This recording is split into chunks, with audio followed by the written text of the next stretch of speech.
Assalamualaikum warahmatullahi wabarakatuh. Halo, perkenalkan nama saya Agis Putri Gunawan, NPM 4118219124.002. Yang terhormat Bapak Dani Nuryadi, SPD MPD, selaku dosen mata kuliah Ilmu Faal. Di sini, saya akan menjawab pertanyaan yang Bapak Dani sudah berikan tentang sistem otot pada manusia. Yang pertama, apa itu otot? Otot adalah jaringan dalam tubuh makhluk hidup yang berfungsi untuk menghasilkan gerak, baik itu gerakan tubuh secara keseluruhan maupun gerakan internal, seperti detak jantung atau kontraksi lambung. Otot tersusun dari sel-sel khusus yang disebut serat otot, yang mampu berkontraksi atau memendek dan relaksasi atau memanjang, sebagai respon terhadap perangsangan. Yang kedua, apa itu sistem otot dan fungsi dari sistem otot?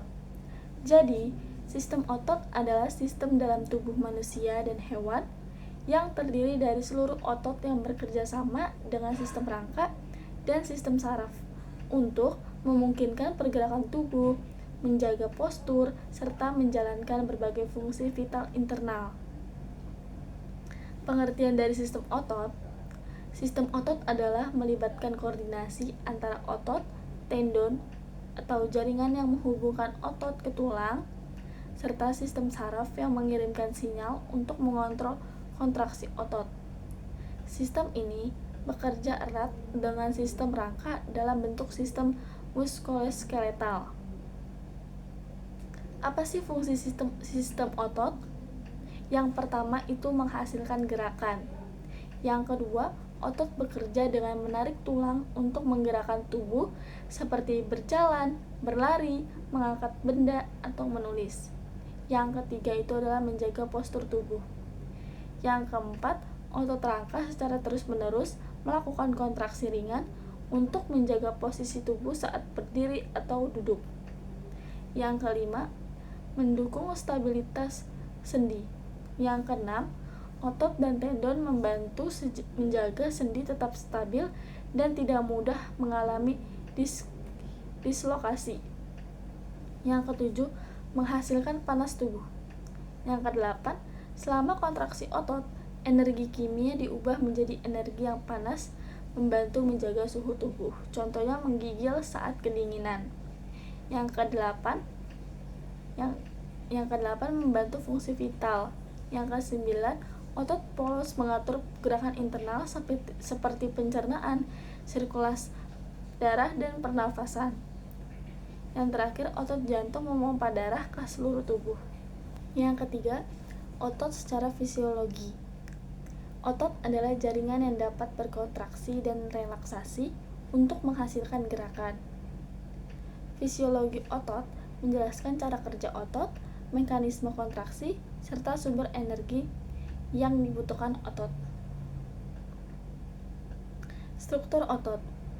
Otot terdiri dari serat otot yang mengandung miofibril yang terdiri dari sarkomer. Sarkomer ini tersusun dari filamen aktin atau tipis dan miosin atau tebal yang saling bergeser saat otot berkontraksi. Yang kedua itu mekanisme kontraksi. Kontraksi otot dimulai dengan rangsangan saraf yang memicu pelepasan ion kalsium yang kemudian mengaktifkan protein troponin dan tropomiosin. Ini memungkinkan kepala miosin menarik aktin, menghasilkan kontraksi. ATP diperlukan untuk melepaskan kepala miosin dan memulai siklus ulang. Apa sih jenis kontraksi otot? Jenisnya itu ada 4. Yang pertama, isotonik atau panjang otot berubah. Yang kedua, konsentris atau otot memendek. Yang ketiga, eksentrik atau otot memanjang. Yang keempat, isometrik atau tegangan berubah, panjang otot tetap. Sumber energi. Otot membutuhkan ATP untuk berkontraksi yang diperoleh dari fosfoskreatin, glikolisis anaerob, dan respirasi aerob. Fisiologi keletihan otot. Keletihan otot disebabkan oleh habisnya ATP, penumpukan asam laktat, kekurangan oksigen, dan kerusakan mikro pada serat otot. Yang keempat, apa itu massa otot? Massa otot adalah jumlah total jaringan otot dalam tubuh seseorang. Istilah ini merujuk pada volume atau berat otot yang ada di tubuh, termasuk otot rangka yang bertanggung jawab atas pergerakan, postur, dan kekuatan fisik.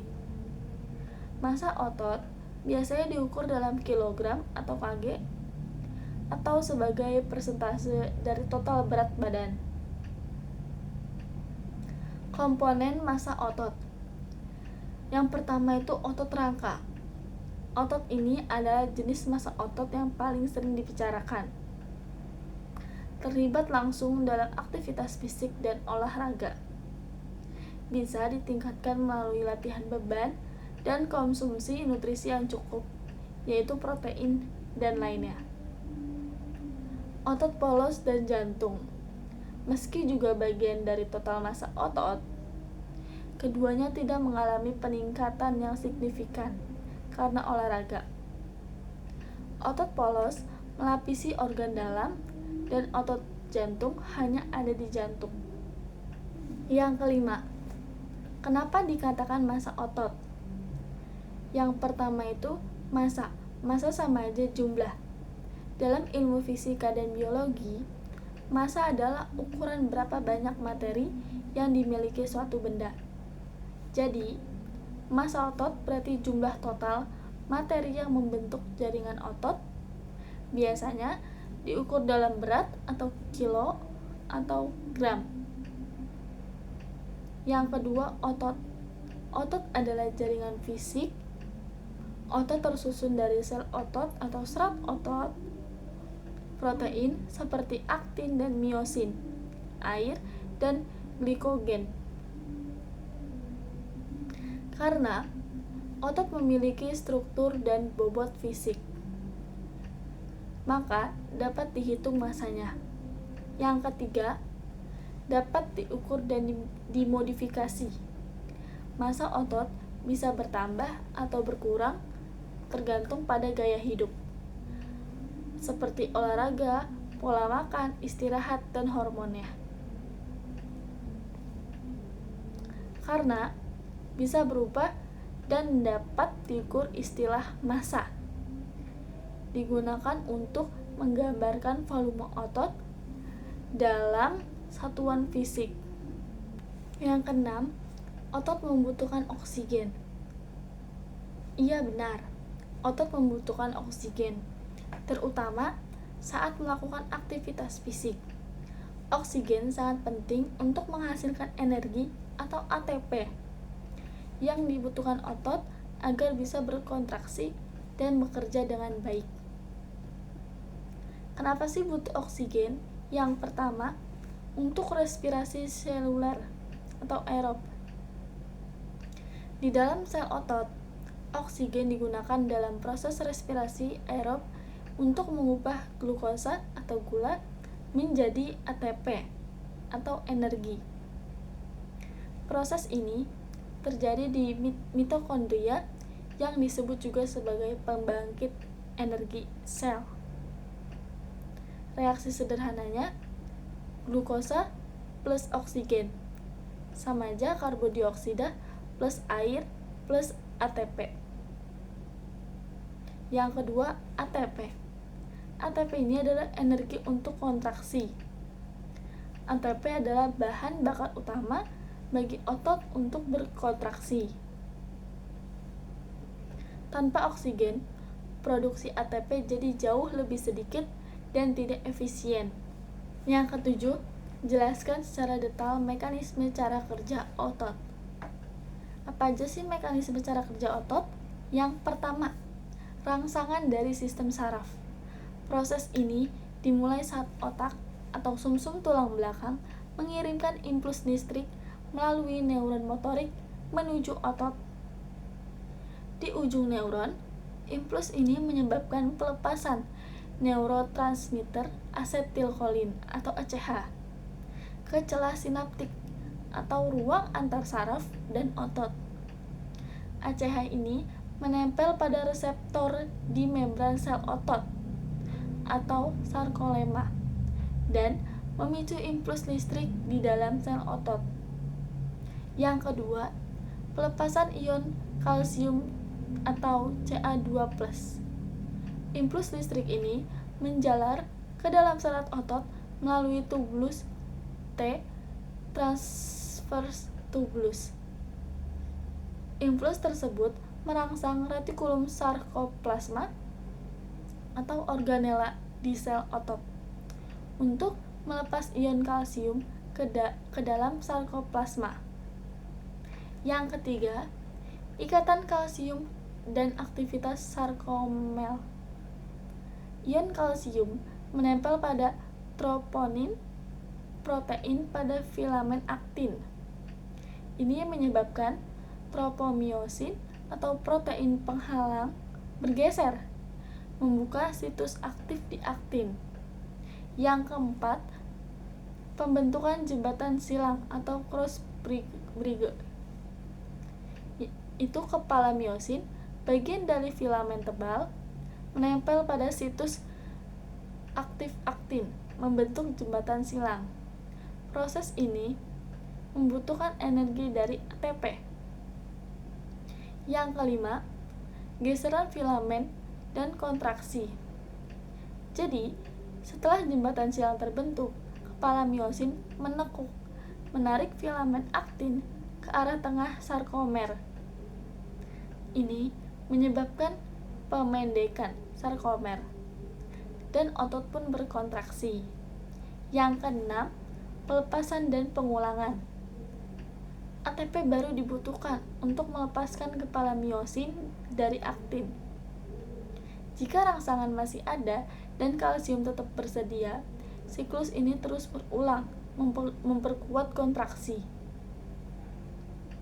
Yang ketujuh, relaksasi otot.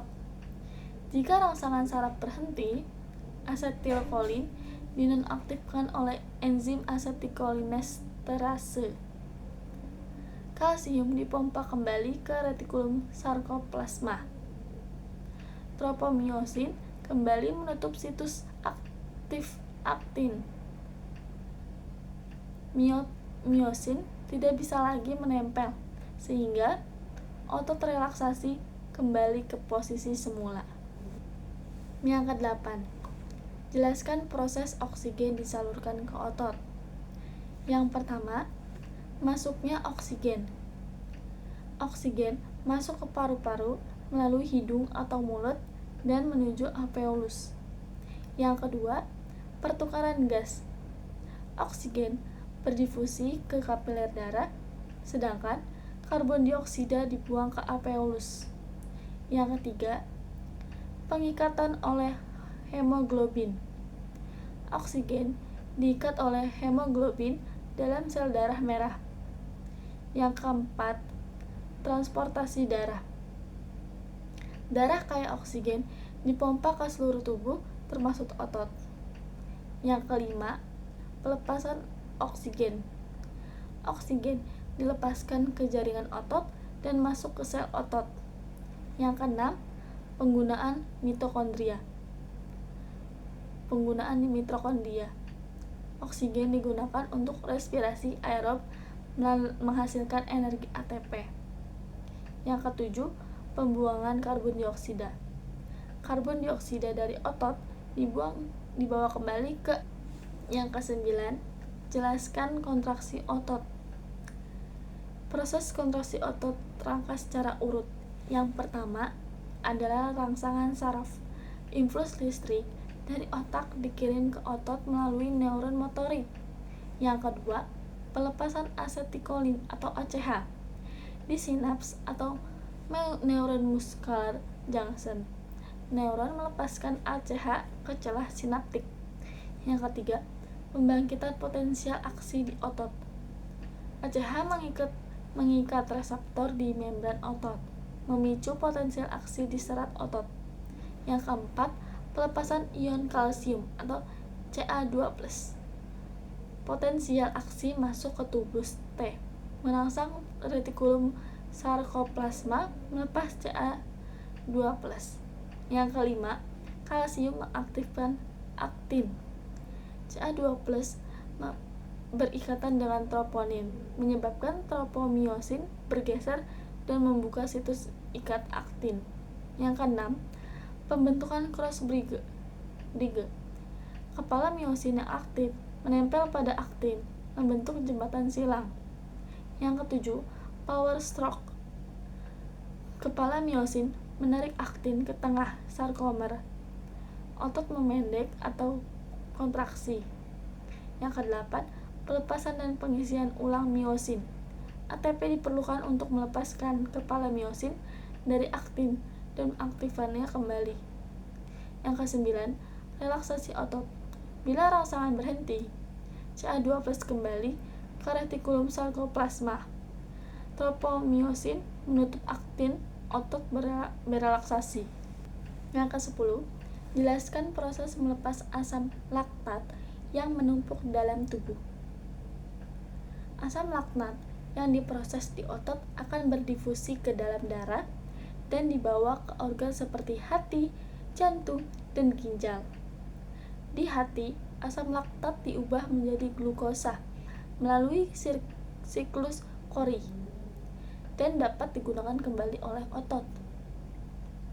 Jantung, ginjal, dan otak juga bisa memanfaatkannya sebagai sumber energi. Sebagian kecil asam laktat dikeluarkan melalui urin dan keringat saat oksigen tersedia kembali setelah berolahraga.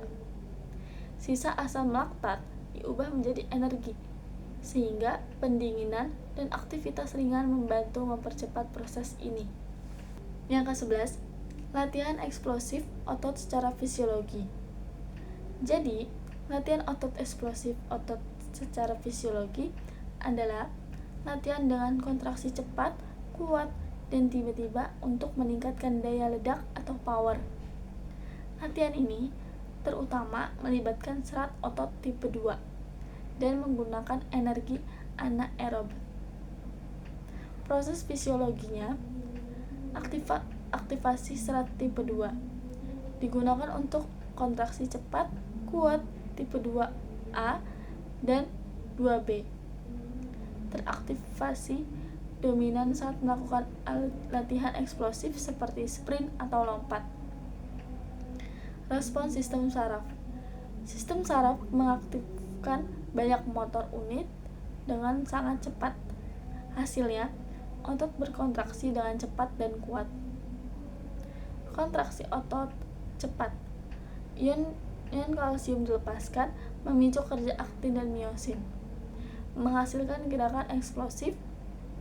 Sumber energi anaerob, ATP kurang PCR untuk durasi kurang dari 10 detik.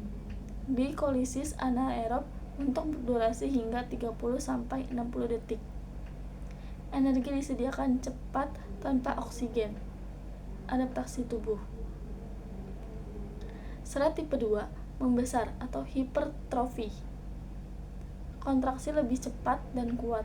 Sistem saraf lebih efisien dan koordinasi meningkat. Contoh latihan eksplosif. Yang pertama itu adalah jump squat. Yang kedua sprint. Yang ketiga power clean. Yang keempat plyometric push up. Yang kelima Medicane ball throw. 17. Jelaskan proses mekanisme kontraksi otot. Mekanisme kontraksi otot. Yang pertama, stimulasi saraf. Impuls saraf mencapai neuron muscular junction dan merangsang pelepasan asetilkolin atau ACH. Yang kedua, depolarisasi membran otot. ACH menyebabkan depolarisasi yang menyebar melalui tubulus T. Yang ketiga, pelepasan kalsium. Depolarisasi memicu pelepasan Ca2+ dari retikulum sarkoplasma ke sarkoplasma. Yang keempat, interaksi aktin miosin.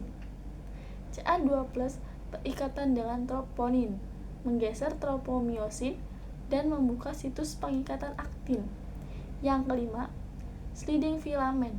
Kepala miosin membentuk cross break dan menarik aktin ke garis Z, menghasilkan kontraksi. Yang keenam, pemutusan dan pengulangan. ATP memutus ikatan miosin aktin, lalu dipecah untuk mengulang siklus kontraksi. Yang ketujuh, relaksasi. Setelah stimulasi berhenti, Ca2+ kembali ke retikulum sarkoplasma dan otot kembali relaksasi. 18. Jelaskan jenis kontraksi otot pada manusia. Yang pertama, kontraksi isotonik. Terjadi perubahan panjang otot yang menghasilkan gerakan, terdiri dari kontraksi konsentris. Otot memendek saat menghasilkan gaya, misalnya mengangkat beban. Yang kedua, kontraksi eksentrik. Otot memanjang saat menghasilkan gaya, misalnya menurunkan beban perlahan. Kontraksi isometrik. Otot berkontraksi tanpa perubahan panjang atau gerakan, misalnya menahan posisi push up atau mendorong benda berat yang tidak bergerak. Yang ketiga, kontraksi isokinetik. Kontraksi otot dengan kecepatan konstan selama gerakan, umumnya menggunakan peralatan khusus dan sering digunakan dalam rehabilitasi atau latihan kekuatan. 19. Jelaskan sumber energi untuk kontraksi otot. Sumber energi untuk kontraksi otot yang pertama, ATP, adenosin trifosfat. Sumber energi utama dan langsung, disimpan dalam jumlah kecil, digunakan saat kontraksi. Yang kedua, sistem fosfagen, ATP atau PCR, menggunakan ATP dan kreatin fosfat. Cepat dan efisien, cocok untuk aktivitas sangat singkat, 0-10 detik. Tidak memerlukan oksigen. Yang ketiga, glikolisis anaerobe, mengubah glukosa menjadi asam laktat tanpa oksigen, menyediakan energi untuk aktivitas 10 detik sampai 2 menit. Efek sampingnya itu penumpukan asam laktat, yaitu kelelahan otot. Yang keempat, oksidasi aerob, menggunakan oksigen untuk memecah glukosa, lemak, atau protein. Cocok untuk aktivitas jangka panjang, intensitas rendah sampai sedang. Produksi ATP lambat tapi sangat efisien. 20. Apa yang terjadi jika kontraksi otot tidak terjadi? Yang pertama, kehilangan gerak. Tubuh tidak bisa bergerak atau melakukan aktivitas seperti berjalan atau mengangkat. Yang kedua, atrofi otot. Otot menyusut dan kehilangan massa karena tidak digunakan. Yang ketiga, gangguan fungsi tubuh. Fungsi penting seperti pernafasan dan sirkulasi darah ikut terganggu. Yang keempat, kelemahan otot. Otot menjadi lemah dan kehilangan daya tahan. Yang kelima, gangguan postur dan koordinasi. Keseimbangan dan posisi tubuh terganggu. 21. Apa perbedaan kontraksi isometrik dan isotonik? Yang pertama, kontraksi isometrik ini definisinya otot berkontraksi tanpa perubahan panjang dan tanpa gerakan. Contohnya, menahan posisi plank atau beban diam. Cirinya ada gaya tapi tidak ada pergerakan sendi. Yang kedua, kontraksi isotonik. Definisinya adalah otot berkontraksi dengan perubahan panjang dan menghasilkan gerakan. Nah, di sini ada jenisnya. Jenis isotonik itu yang pertama, konsentris, otot memendek atau mengangkat beban. Yang kedua, ekstensitrik, otot memanjang atau menurunkan beban perlahan. Contohnya squat, bicep curl. Perbedaan utamanya, isometrik tidak ada perubahan panjang otot atau gerakan. Sedangkan isotonik ada perubahan panjang otot dan terjadi gerakan. 22. Bagaimana kontraksi otot mempengaruhi gerakan? Di sini yang pertama ada pendorong gerakan. Otot menyusut dan menghasilkan gaya untuk menggerakkan sendi dan anggota tubuh. Yang kedua, itu ada pengarah gerakan. Otot bekerja bersama sinergis dan antagonis untuk mengontrol dan menahan gerakan. Yang ketiga adalah perubahan posisi tubuh, membantu mengubah dan menjaga posisi tubuh seperti postur tegak. Yang keempat, meningkatkan kecepatan dan daya ledak. Kontraksi cepat dan kuat mendukung aktivitas eksplosif. Yang kelima, koordinasi dan keseimbangan, menjaga kestabilan tubuh dan mencegah cedera. Kesimpulannya, kontraksi otot sangat penting untuk pergerakan, postur, dan kestabilan tubuh secara keseluruhan. 23. Apakah otot bisa berkontraksi tanpa sinyal syaraf? Jelaskan. Kebutuhan sinyal syaraf pada kontraksi otot. Yang pertama, terdapat otot rangka. Wajib sinyal syaraf untuk kontraksi. Bisa dikontraksikan tanpa syaraf hanya melalui stimulasi listrik. Yang kedua, otot jantung. Otot jantung ini tidak butuh sinyal syaraf langsung, yaitu dia memiliki sel Pacemaker yang menghasilkan impuls sendiri. Yang ketiga, otot polos. Otot polos ini bisa berkontraksi tanpa saraf, dipicu oleh hormon, kondisi lokal, atau impuls spontan dari sel Pacemaker. Di sini adalah peran sistem saraf otonom, yaitu mengatur, bukan memicu kontraksi pada otot jantung dan otot polos. Singkatnya, otot rangka tergantung saraf, otot jantung dan polos bisa otomatis. 24. Apa saja faktor-faktor yang mempengaruhi kekuatan kontraksi otot? Yang pertama, jumlah unit motorik aktif. Semakin banyak, semakin kuat berkontraksi. Yang kedua, frekuensi stimulus. Stimulus berulang meningkatkan kekuatan, bisa mencapai tetanus. Yang ketiga, panjang awal otot. Kontraksi maksimal saat panjang otot optimal. Yang keempat, ukuran serabut otot. Serabut yang lebih besar menghasilkan kontraksi lebih kuat. Yang kelima, tingkat keletihan. Otot lelah mengurangi kekuatan kontraksi. Yang keenam, jenis serabut otot. Tipe 2 itu cepat, lebih kuat tapi cepat lelah dibandingkan tipe 1 atau lambat. Yang ketujuh, ketersediaan ATP dan CA2+, penting untuk memicu dan mempertahankan kontraksi. Yang kedelapan, suhu otot. Suhu lebih hangat meningkatkan efisiensi kontraksi. Yang kesembilan, kondisi psikologis atau motivasi. Dorongan emosional dapat meningkatkan kekuatan kontraksi. 25. Apa yang terjadi jika otot kekurangan oksigen? Yang pertama, itu adalah terganggunya produksi energi. Karena otot beralih dari respirasi aerobik ke anaerobik yang kurang efisien. Yang kedua, penumpukan asam laktat yang menimbulkan nyeri, kram, dan kelelahan. Yang ketiga, itu kelelahan otot akibat kurangnya energi dan akumulasi asam laktat. Yang keempat, kerusakan sel otot jika hipoksia berlangsung lama atau berat. Yang kelima, penurunan fungsi otot yang mengganggu aktivitas dan performa fisik.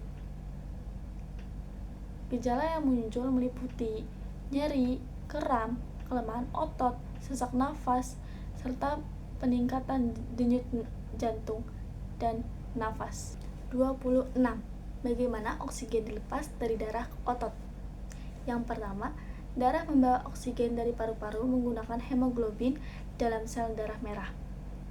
Yang kedua, saat darah mencapai kapiler di jaringan otot, tekanan oksigen di dalam darah lebih tinggi dibandingkan di otot. Yang ketiga, karena adanya perbedaan tekanan ini, oksigen terlepas dari hemoglobin dan berdifusi masuk ke sel-sel otot. Yang keempat, di dalam sel otot, oksigen digunakan di mitokondria untuk menghasilkan energi melalui respirasi aerobik. Yang kelima, yaitu kesimpulannya, proses ini sangat efisien, terutama saat otot aktif dan membutuhkan lebih banyak oksigen. 27. Apa yang terjadi jika oksigen di dalam otot? Yang pertama, disimpan oleh hemoglobin. Hemoglobin menyimpan oksigen sementara dan melepasnya saat otot membutuhkan. Yang kedua, digunakan dalam respirasi aerobik. Oksigen masuk ke mitokondria untuk membakar glukosa dan lemak menghasilkan ATP. Yang ketiga, menghasilkan energi efisien. Energi dihasilkan lebih banyak dan tanpa pembuatan asam laktat. Yang keempat, membentuk air dan karbon dioksida. Hasil akhir respirasi yaitu H2O dan CO2 yang dikeluarkan lewat darah dan paru-paru. Kesimpulannya, oksigen berperan penting dalam produksi energi bersih dan efisien dalam otot. 28. Oksigen sampai ke otot melalui darah. Jelaskan. Proses pengantaran oksigen ke otot. Yang pertama itu adalah inhalasi. Oksigen masuk ke paru-paru dan berdifusi ke darah dari alveolus. Yang kedua, transportasi oksigen. Oksigen diikat hemoglobin dan dipompa jantung ke seluruh tubuh. Yang ketiga, aliran ke otot. Oksigen dibawa melalui arteri hingga ke kapiler otot. Yang keempat, difusi ke sel otot. Oksigen berpindah ke sel otot dan disimpan oleh mioglobin. Yang kelima, pemanfaatan mitokondria. Oksigen digunakan untuk menghasilkan ATP lewat respirasi aerobik. Yang keenam, pengembalian CO2 dibawa kembali ke paru-paru untuk dikeluarkan saat ekshalasi. Kesimpulannya, proses ini memastikan oksigen mencapai otot dan digunakan untuk menghasilkan energi secara efisien. 29. Kenapa harus stretching dulu sebelum latihan dan kenapa harus cooling down setelah latihan? Jelaskan secara fisiologi. Jadi, stretching sebelum latihan yaitu untuk meningkatkan sirkulasi darah dan fleksibilitas. Yang kedua, itu mempersiapkan otot untuk aktivitas. Yang ketiga, yaitu mengurangi resiko cedera dan meningkatkan performa. Kenapa harus cooling down setelah latihan? Yang pertama itu menurunkan denyut jantung dan tekanan darah secara bertahap. Yang kedua, mengurangi penumpukan asam laktat.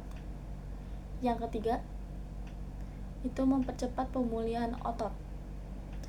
Jadi, stretching dan cooling down ini penting untuk menjaga kesehatan otot dan performa tubuh secara menyeluruh.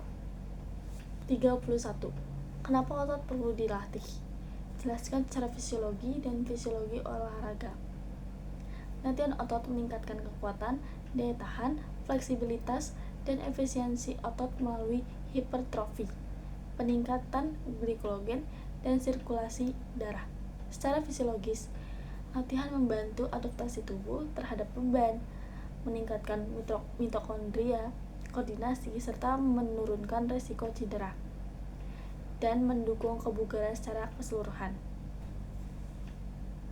Sekian video dari saya, kurang lebihnya mohon maaf. Wassalamualaikum warahmatullahi wabarakatuh.